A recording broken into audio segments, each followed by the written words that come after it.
High in the Andes Mountains, archaeologists made a discovery that would shock the world. Three children, perfectly preserved in ice, revealed a dark secret from the past. These frozen bodies told a story of ritual sacrifice by the ancient Inca civilization. The discovery raised questions that still puzzle historians today. What drove these people to sacrifice their own children? How did they choose the victims? What ceremonies surrounded these brutal acts? This is the story of the most chilling archaeological finds in the Americas.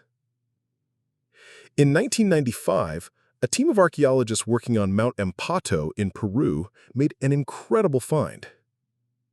They discovered the mummified body of a young girl, later named Juanita. She was perfectly preserved by the cold mountain air.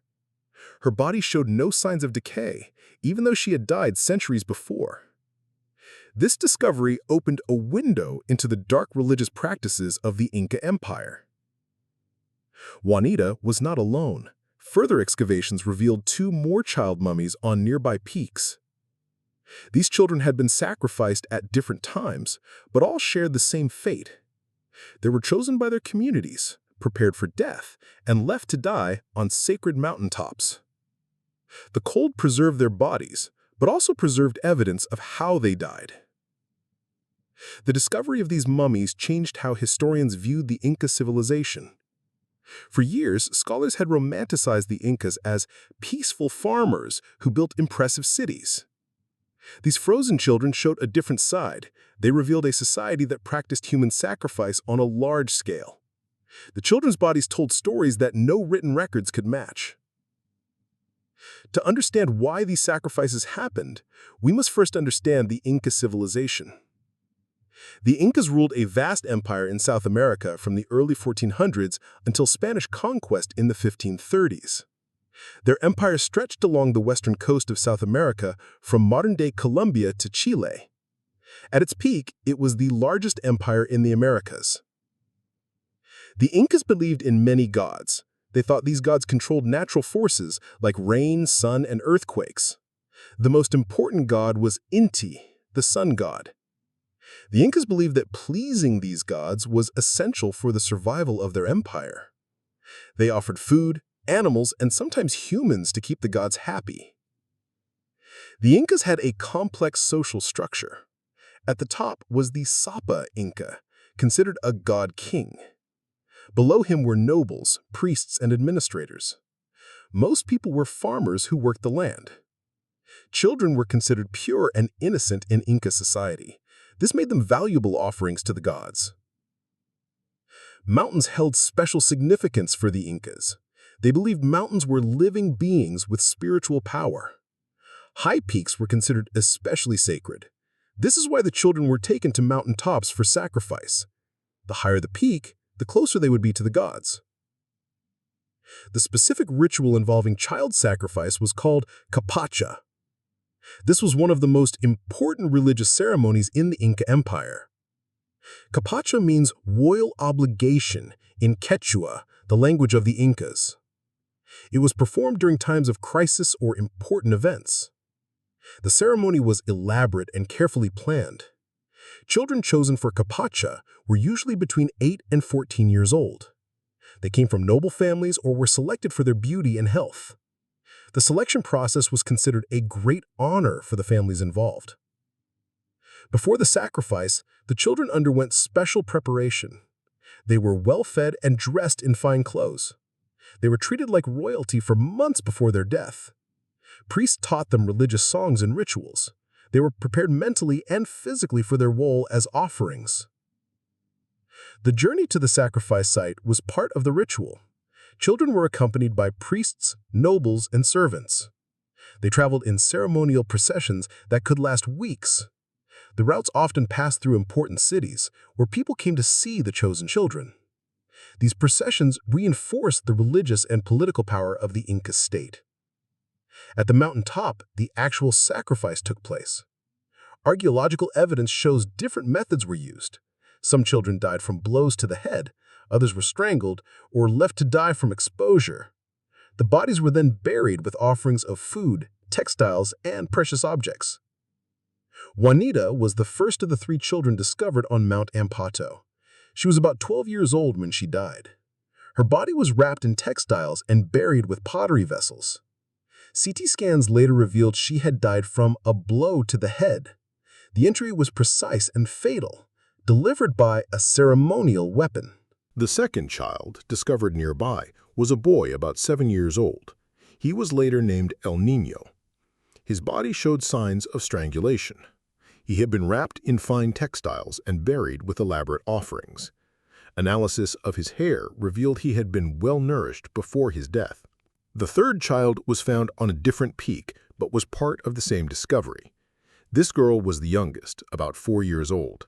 Her body showed evidence of being left to die from exposure. She had been wrapped in multiple layers of textiles to keep her warm during the ritual.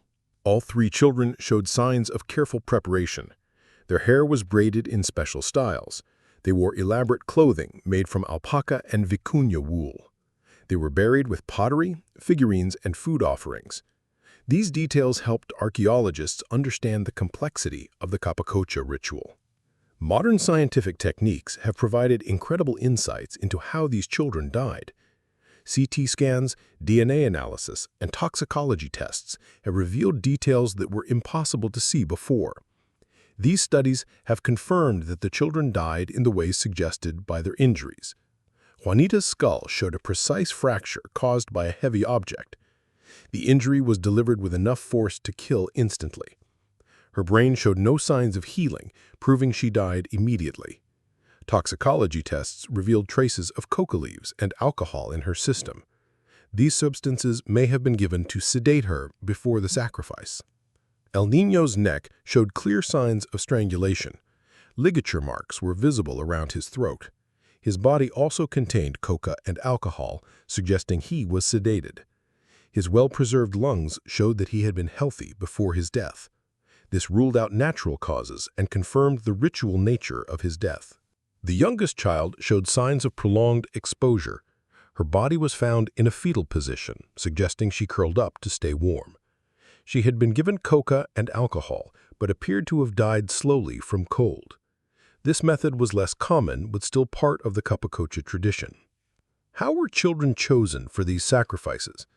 Historical records and archaeological evidence suggest several methods.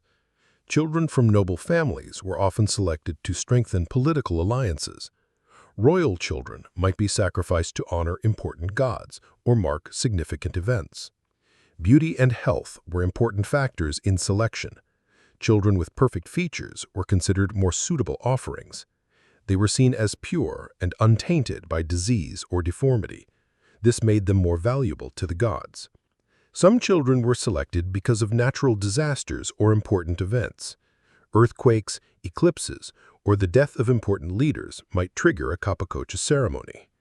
The Incas believed these events showed the gods were angry. Sacrificing children was a way to restore balance and please the gods. The selection process was not random.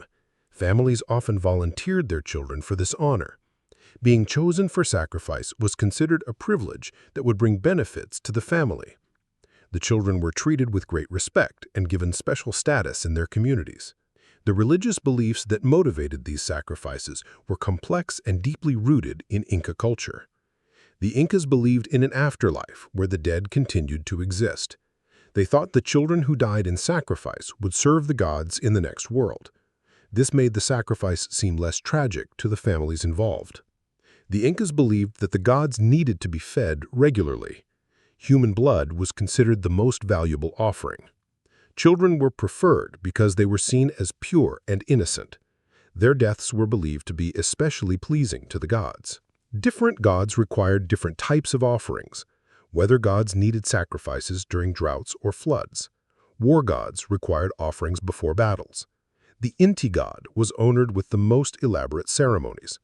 Each sacrifice was carefully matched to the specific god being appeased. The timing of sacrifices was also important. Ceremonies were held during special astronomical events or religious festivals. The position of stars and planets influenced when and how sacrifices were performed. This added another layer of complexity to the already elaborate rituals. These sacrifices were not just religious acts. They were also powerful tools of political control. The ability to demand children for sacrifice demonstrated the absolute power of the Inca state.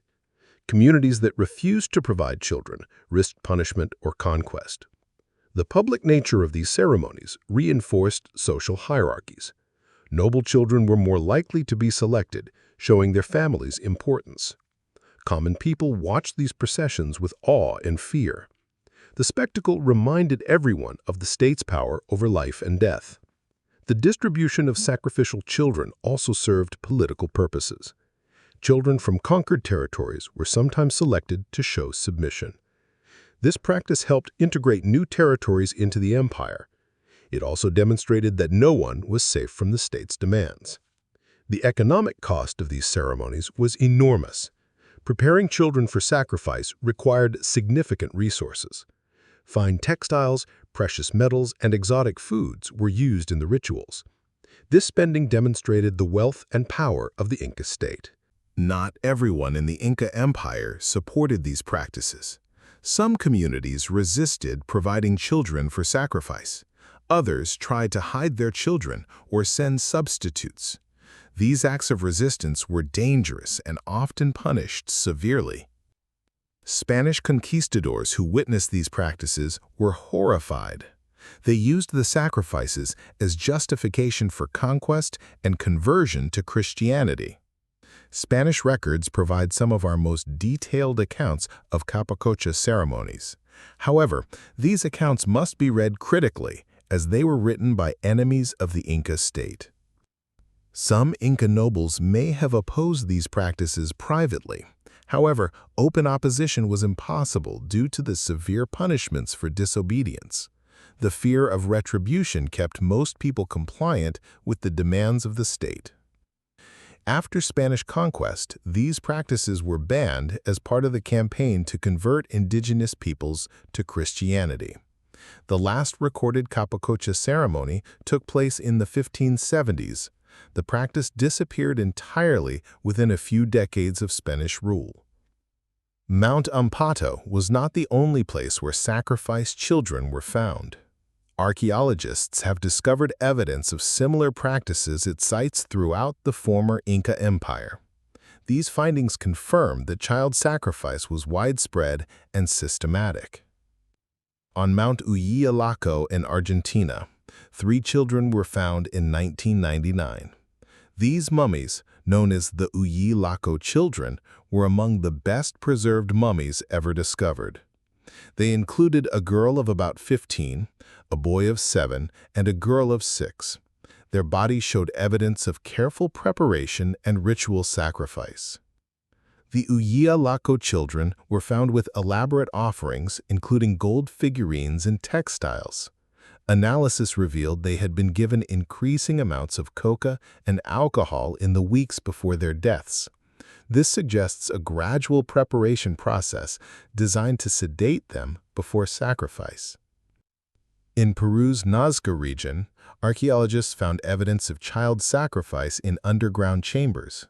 These discoveries included the remains of over 200 children. The victims appeared to be from different social classes, suggesting the practice affected all levels of society. Sites in Ecuador and Bolivia have also yielded evidence of child sacrifice. These findings show that the practice extended beyond the core Inca territories. Local cultures may have adopted these rituals after being incorporated into the empire. Advances in scientific analysis have revolutionized our understanding of these ancient practices.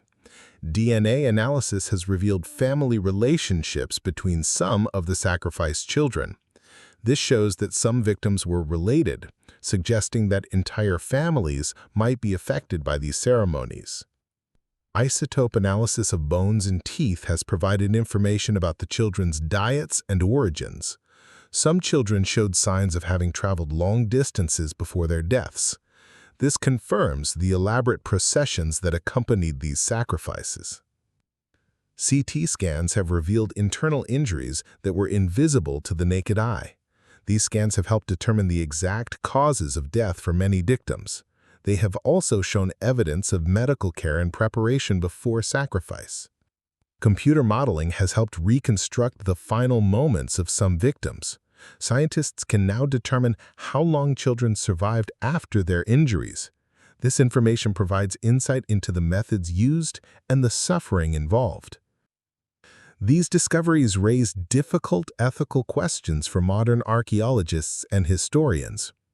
How should we study and display human remains?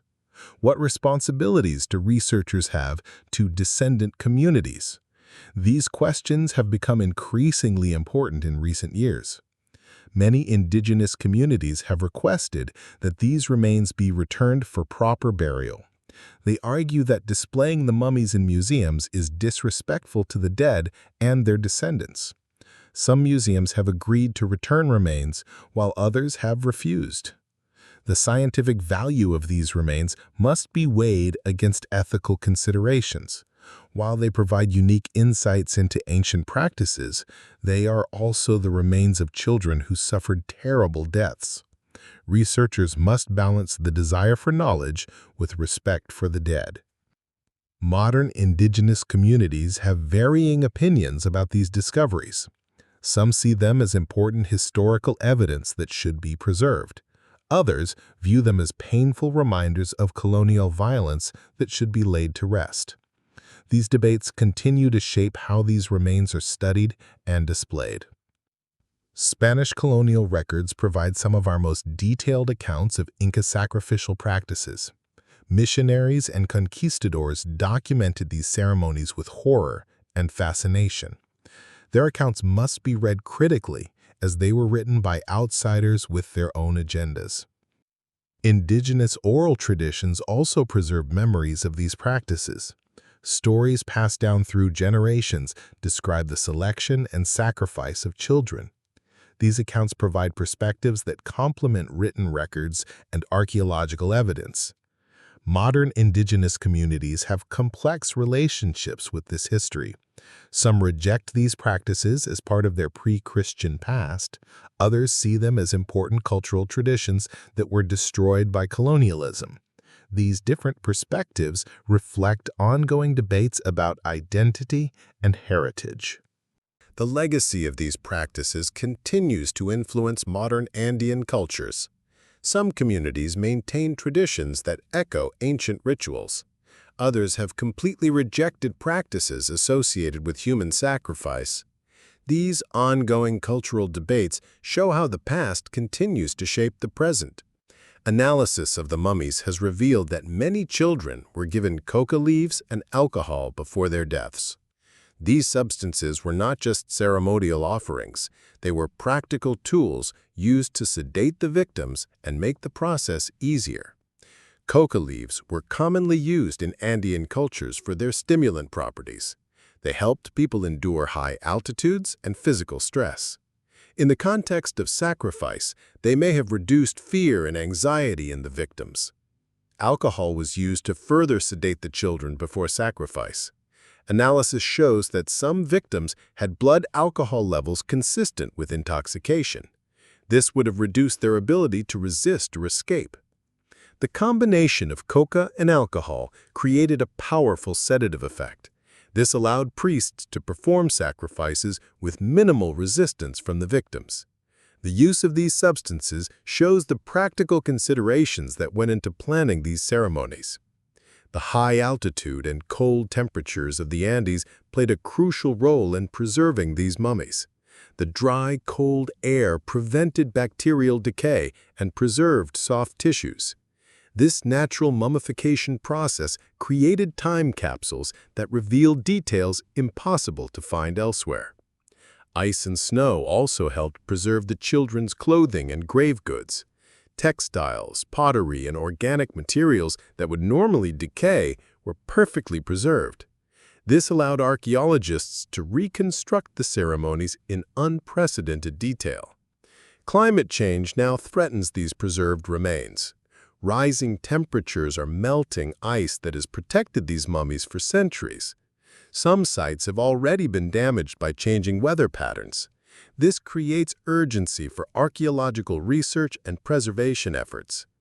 The preservation conditions vary between sites. Some mummies were naturally freeze-dried, while others were protected by ice and snow. Each preservation method provides different types of information and presents different challenges for researchers. The discovery of these mummies attracted international attention from scientists and the media. Researchers from around the world collaborated to study these unique specimens. This international cooperation advanced our understanding of ancient Andean cultures. Museums and research institutions competed to display and study these remains. This created tensions between scientific curiosity and ethical considerations. Some institutions prioritized research value over cultural sensitivity. International laws governing the treatment of human remains have evolved in response to these discoveries.